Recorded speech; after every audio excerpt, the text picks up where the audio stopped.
mantan mamah mertua saya. Mantan mamah mertua itu nangis dan berkali-kali nangisnya sampai keluar mensewu sumpah serapah untuk anaknya. Dengan support mereka, support keluarga saya, itu yang bikin saya tetap tenang, tetap berusaha tenang sih sebenarnya. Gimana untuk menghadapi ini.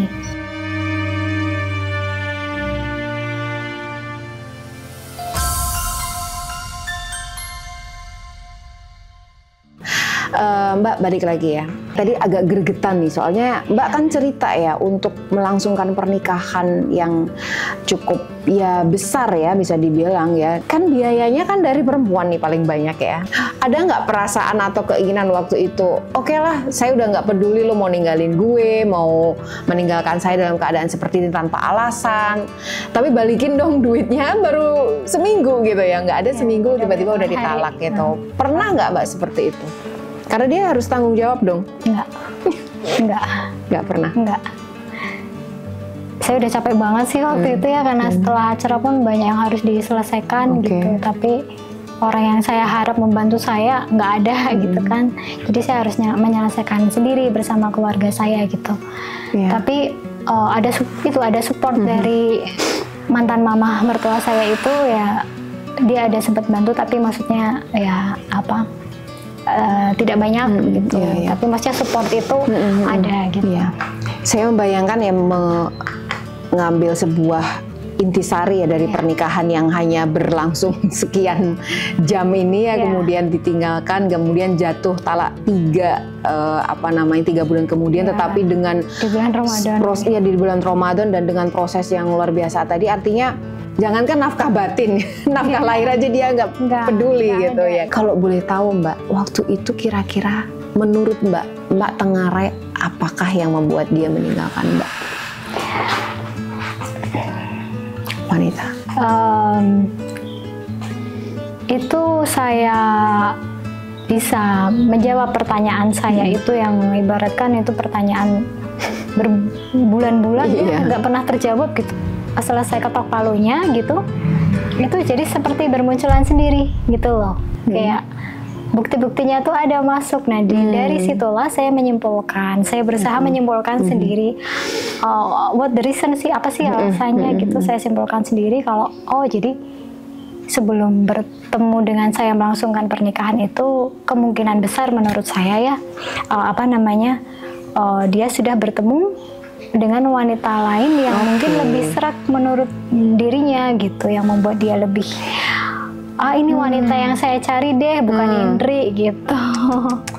Dan kenapa kalau memang seharusnya itu wanita yang lebih dia srekin gitu, kenapa nggak berusaha terus terang ketika semuanya tuh sudah terlanjur gitu kan? Karena kan ini ada biaya psikologis ada beban psikologis yang kalau andai kata dia mengatakan nggak jadi di awal dan gitu, Mbak juga nggak peduli kalau sama perempuan yang mana, tapi ini kan seperti maaf ya, nggak mau rugi gitu loh dia yang rugi ya kan. Aku dapat pernikahannya juga seolah-olah juga dianggap baik gitu oleh keluarga Mbak, tapi endingnya kemudian dia tiba-tiba ke perempuan yang baru saja mungkin dia temuin. Saya nggak tahu. Dan itu menurut saya ini Mbak, itu ini menurut pandangan dan juga perspektif karena riset juga ya. Seperti itu tuh habit itu artinya pria yang begitu akan begitu lagi nantinya, ya kan? Memang seperti itu. Iya, artinya itu pada bawaan sebetulnya. Artinya dia akan melakukannya lagi entah kapan, entah waktunya, tapi dia akan mencoba begitu lagi. Sebenarnya kasihan juga ya. Iya, itulah. Yang mendapatkan siapapun perempuan itu mungkin memang harus. Karena nggak semua perempuan itu bisa kuat dapetin macam karakter laki-laki seperti itu nih gitu kan, ibaratnya nggak bisa inilah gitu, nggak semua bisa. Dan mungkin menurut Allah saya kuat, jadi saya yang diberikan ini. La yukallifu nafsan illa wus'aha, Mbak. Allah akan memberikan beban pada hambanya yang Allah anggap ini masih kuat kok gitu. Artinya dengan kejadian yang sangat traumatis. Saya rasa itu Allah masih menimbang Mbak tuh kuat untuk menerima. Padahal itu. juga yang dalam menjalaninya kuat sih. Saya berusaha untuk harus kuat, orang tua saya aja kuat gitu. Jadi awal mula yang bikin saya kuat itu sebenarnya saya itu mendawamkan dikirnya Nabi Yunus. Itu yang saya lakukan, terus sampai saya ketiduran lah, saya sampai takut nggak bisa bangun lagi gitu, sampai setitik seperti itu. Saya tidur pun minta dipegangin bapak saya gitu, maksudnya entah tangannya menyentuh tangan saya atau dahi saya, pokoknya tolong dong pegangin B gitu. Aku takut nggak bangun lagi gitu, aku takut bablas nih gitu. Waktu itu sempat mengkonsumsi obat atau apa gitu? Enggak sama tapi sekali. Sempat saya hanya cuma minta stressful ya. Pegangin aku gitu, pegangin dong gitu. Jadi kayak tidur, bangun lagi kayak orang kaget gitu loh, Mbak. Itu berkali-kali. Jadi kalau saya dipegang bapak saya merasa tenang, bisa pulas. Itu selama beberapa minggu. Kekecewaan Mbak ya pada mungkin bukan takdir tapi pada sebuah ekspektasi ya, yang tadi Mbak menganggap segalanya itu luar biasa, segalanya itu akan berjalan baik-baik aja, calon atau bahkan suami yang Anda idam-idamkan itu adalah suami yang sempurna ya, seperti cerita princess dan prince gitu ya, dan tiba-tiba terhempas begitu saja. Dan apakah Mbak waktu itu kecewa, saking kecewanya, saya lihat di akad nikah pakai jilbab. Apakah bentuk dari kekecewaan itu juga sampai sekarang Mbak masih menganggap bahwa ada sirat kekecewaan juga sehingga kemudian menanggalkan jilbabnya sampai sekarang? Kalau untuk jilbab sebenarnya memang saat pernikahan saya memakai itu atau keputusan keluarga juga ya gitu. Kalau pada realnya saya waktu itu masih belajar Mbak, sebenarnya setelah menikah maunya memang pakai hijab gitu, tapi kenyataannya seperti itu. Saya memutuskan enggak dulu deh, saya belum bisa. Tapi bagian dari kekecewaan itu ada. Mungkin ada bagian dari kekecewaan. Ya itu jangan ditiru ya buat kalian. Kalau bisa istiqomah. Iya ya.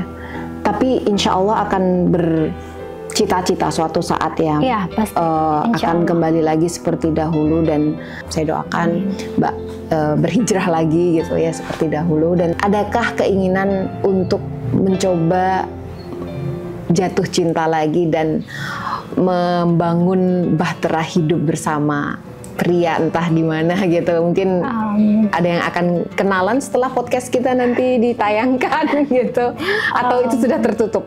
Kalau tertutup tuh enggak ya Mbak ya, maksudnya lebih ke sebelum saya menemukan laki-laki yang tepat, yang bikin saya nyaman, bikin saya percaya lagi gitu. Karena sekarang beberapa sih ada mendekati tapi kayak trustnya ini tuh belum klik gitu. Jadi dia harus membuktikan dulu, harus memperlihatkan effortnya benar-benar untuk mendekati saya. Iya, karena Mbak sudah punya pelajaran yang cukup. Sekarang itu saya yang pakai logika. Iya. Mbak pengen punya anak nggak nanti kalau menikah lagi? Kalau keturunan saya pengen gitu. Tapi ini kan saya juga sudah di penghujung usia ini ya, produktif ya gitu. Pada akhirnya saya udah, ya Allah udahlah terserah Allah aja untuk jodoh pun ya. Ya sedikasihnya Allah, tapi saya minta yang terbaik gitu. Harus kehidupan saya harus lebih baik daripada saya sendiri gitu. Mbak Indri yang sekarang adalah berbeda dengan 5 tahun yang lalu. Dia lebih berdaya gitu, lebih memahami bahwa cinta itu bukan buta gitu. Dan dia juga tadi menggunakan logika, tidak hanya menggunakan perasaan yang kadang-kadang perempuan tuh dimanfaatkan oleh oknum pria gitu ya, untuk kemudian dibelai-belai, dikasih coklat, dikasih bunga gitu ya, kemudian meleot deh ya, akhirnya mau. Dan padahal untuk menutupi red flag-nya itu tadi. Apa kira-kira Mbak yang bisa Mbak sampaikan kepada perempuan-perempuan di luar sana? Buat kalian gitu, perempuan yang sedang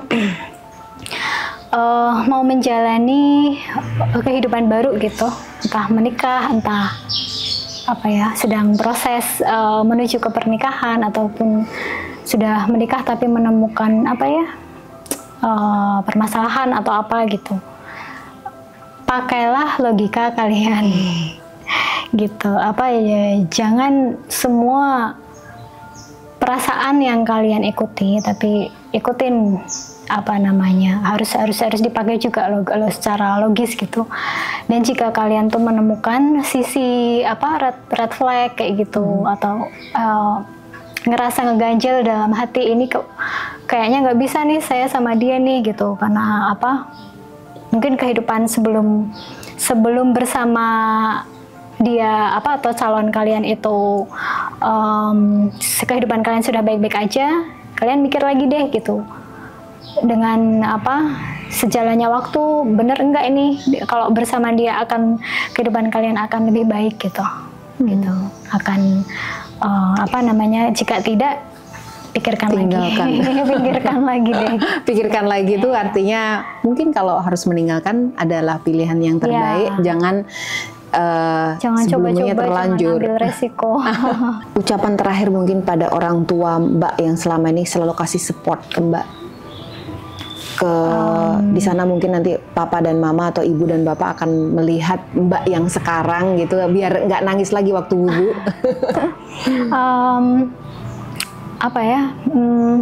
Kalau buat bapak ibu di rumah,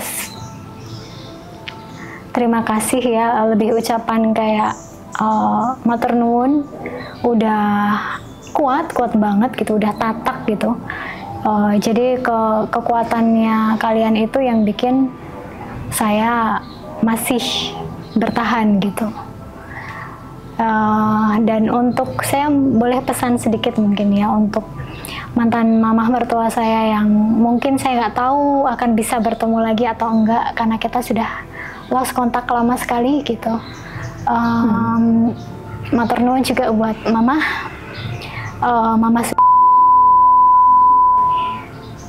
matur nuwun, udah saat kondisi sulit saya, mama ada, orang tua saya ada, keluarga besar saya ada, keluarga Wonosobo saya ada, kakak kandung saya, kakak ipar saya selalu ada buat saya. Kalau kalian nggak support saya waktu itu, saya nggak ngerti. Untuk mama, saya nggak tahu apa kita bisa ketemu lagi apa enggak, karena saya juga mengamati terus walaupun kita sudah lost kontak gitu. Saya mengamati mama lewat makwo gitu. Mama baik-baik aja, saya udah bersyukur, alhamdulillah. Saya tetap sayang sama mama. Saya selalu kasih doa terbaik buat mama. Mama sehat-sehat di sana. Terima kasih. Terima kasih sekali Mbak, sebuah penutup yang luar biasa untuk menunjukkan Mbak Indri gak cuma kuat tapi juga solid, juga hatinya sudah hanya tertambat pada yang di atas gitu, menyerahkan segalanya, dan Mbak juga siap menatap masa depan yang insya Allah jauh lebih cerah, jauh lebih baik. Dan terima kasih sudah sharing pengalamannya, terutama buat Adem Cinta dan Cerita, buat para perempuan dimanapun ya. Terima kasih sekali sudah sharing, dan sukses selalu ya Mbak ya. Oke, all the best. Sukses buat. Ya, all the best for you Mbak. Jangan nangis lagi Mbak, nggak pernah nangis kok.